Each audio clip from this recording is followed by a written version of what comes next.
Lumipad na patungong Czech Republic si Pangulong Ferdinand Marcos Jr. matapos ang 3 araw na working visit sa Germany. Dumiretso sa Czech Republic ang Pangulo para naman sa 2 araw na state visit.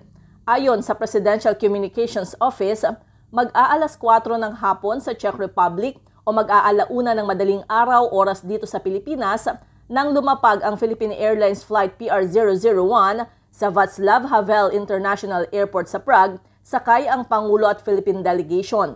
Nakatakdang makipagpulong si Pangulong Marcos kay Czech President Petr Pavel at Czech Prime Minister Petr Fiala.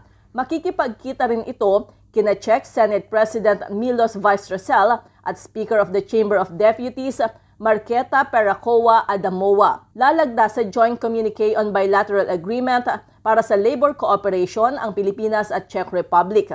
Interesado ang Czech na kumuha ng karagdagang mga manggagawang Pilipino. Sa katunayan, ayon sa Department of Foreign Affairs, inanunsyo ng European country na mula 5,000 noong Enero ay gagawin ng 10,000 ang taunang kota nito simula sa Mayo para sa Filipino workers.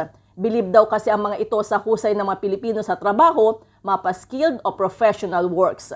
Para sa MBC TV Network News, ito si Let Narciso. Sama-sama tayo, Pilipino.